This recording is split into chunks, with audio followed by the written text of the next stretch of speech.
Hi മക്കളെ, നിങ്ങൾക്കറിയാം NEET 2025 നല്ല ടഫ് എക്സാം ആയിരുന്നു.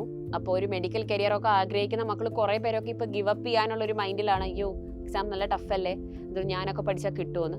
അതേപോലെ തന്നെ ജെഇയിലും ലെവൽ ഓഫ് എക്സാംസ് അല്ലേ, ടഫ്നെസ് കൂടി വരുന്ന ഒരു വർഷമാണ് ഈ വർഷം. അപ്പം നമ്മൾ കണ്ടുവരുന്നത് പൊതുവെ എല്ലാ കോമ്പറ്റേറ്റീവ് എക്സാമിലും ക്വസ്റ്റ്യൻസിൻ്റെ ഡിഫിക്കൽട്ടി ലെവൽ നല്ല കൂടാണ്. അതേപോലെ തന്നെ നമ്മൾ ബോർഡ് എക്സാം നോക്കുകയാണെങ്കിലോ +2 ബോർഡ് എക്സാമിൻ്റെ ഒക്കെ ഈ വർഷമൊക്കെ നല്ല ടഫായിരുന്നു.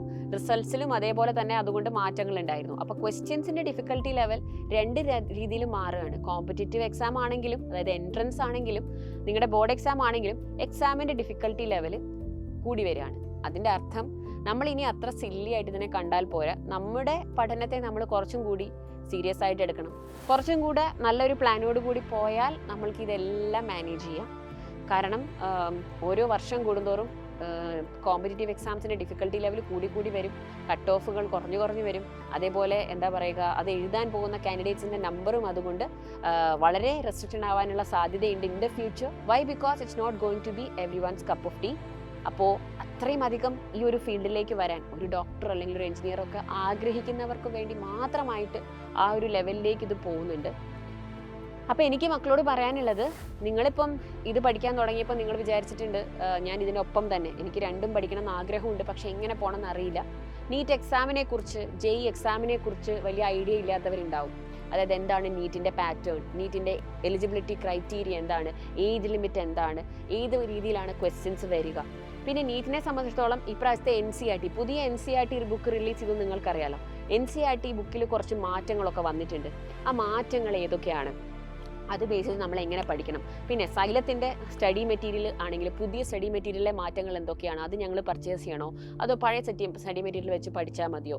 അതേപോലെ തന്നെയാണ് നിങ്ങൾക്ക് NCERTയിലെ ക്വസ്റ്റ്യൻസും. ഇത് നീറ്റിലും ജെഇയിലും നിങ്ങൾക്ക് ഈ സംശയങ്ങളുണ്ട്. അപ്പോൾ ജെഇയിലാണെങ്കിലും നിങ്ങൾ ഏത് മെറ്റീരിയൽ ഫോളോ ചെയ്യണം, എവിടെ നിന്ന് ക്വസ്റ്റ്യൻസ് റെഫർ ചെയ്യണം, അങ്ങനെ ഒരുപാട് കൺസേൺസ്, ഒരുപാട് സംശയങ്ങൾ മക്കളുടെ മനസ്സിൽ ഉണ്ട്. ഈ രീതിയിലുള്ള നിങ്ങളുടെ സംശയങ്ങൾക്കൊക്കെയുള്ള ആൻസേഴ്സ് തരാനായിട്ടും അതേപോലെ നിങ്ങൾക്കുള്ള ഒരു ഫുൾ ഇയർ സ്റ്റഡി പ്ലാൻ, ഒരു വർഷം നിങ്ങൾ +2ഉം നീറ്റും ഒക്കെ ഒരുമിച്ച് എങ്ങനെ കൊണ്ടുപോകണം എന്നുള്ളൊരു സ്റ്റഡി പ്ലാനും തരാനായിട്ട് ഞങ്ങളൊരു വെബിനാറുമായിട്ട് വരുന്നുണ്ട്. അത് എന്താണെന്ന് വെച്ചാൽ ഈ സ്റ്റഡി പ്ലാൻ നമ്മൾ അവൈലബിൾ ആക്കുന്നത് ഈ വെബിനാർ അറ്റൻഡ് ചെയ്യുന്ന പാർട്ടിസിപ്പൻസിന് വേണ്ടി മാത്രമാണ്. അപ്പോൾ അതുകൊണ്ട് ഇത് രജിസ്റ്റർ ചെയ്യുക എന്നുള്ളത് വളരെ ഇമ്പോർട്ടൻ്റ് ആണ്. ഈ വെബിനാർ നടക്കാൻ പോകുന്നത് May 29 evening 8 o'clock 29th of May evening 8 PM. അപ്പോൾ എത്രയും പെട്ടെന്ന് നിങ്ങൾ സ്ക്രീനിൽ കാണുന്ന QR കോഡ് സ്കാൻ ചെയ്യുക, രജിസ്റ്റർ ചെയ്യുക. കാരണം രജിസ്റ്റേർഡ് ആയിട്ടുള്ള പാർട്ടിസിപ്പൻസിന് മാത്രമായിരിക്കും നമ്മൾ ഈ സ്റ്റഡി പ്ലാനും അതേപോലെയുള്ള ഈ പറഞ്ഞ ഇൻഫർമേഷൻസും അവൈലബിൾ ആക്കുന്നത്.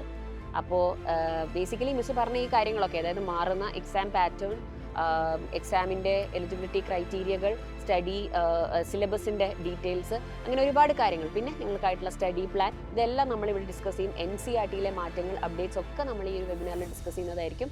അപ്പോൾ മക്കൾ വരിക. ഈ നമ്മൾ ടീച്ചേഴ്സ്, സൈലത്തിൻ്റെ നീറ്റ് ആൻഡ് ജെഇ എക്സ്പേർട്സ് നേരിട്ട് വന്ന് നിങ്ങളോട് സംസാരിക്കുമ്പോൾ ഇത് നിങ്ങൾ ഒന്ന് നല്ലപോലെ യൂട്ടിലൈസ് ചെയ്യുക, ഈ ഇൻഫർമേഷൻ യൂസ് ചെയ്യുക. നിങ്ങൾക്കത് വളരെ അധികം നിങ്ങളെ അത് ഹെൽപ്പ് ചെയ്യും നിങ്ങളുടെ ഒരു വർഷത്തെ പ്രിപ്പറേഷൻ മുമ്പോട്ട് കൊണ്ടുപോകാൻ. അപ്പോൾ എക്സാമിന് ഡിഫിക്കൽട്ടി ഒന്നും പ്രശ്നമല്ല, അതൊക്കെ നമുക്ക് ഹാൻഡിൽ ചെയ്യാവുന്ന കാര്യങ്ങളേ ഉള്ളൂ. അപ്പോൾ വെബിനാറിൽ എല്ലാവരും പെട്ടെന്ന് രജിസ്റ്റർ ചെയ്യുക. ഡേറ്റ് ആൻഡ് ടൈം മറക്കണ്ട, 29th of May evening 8 PM. അപ്പോൾ see you all in the webinar. By.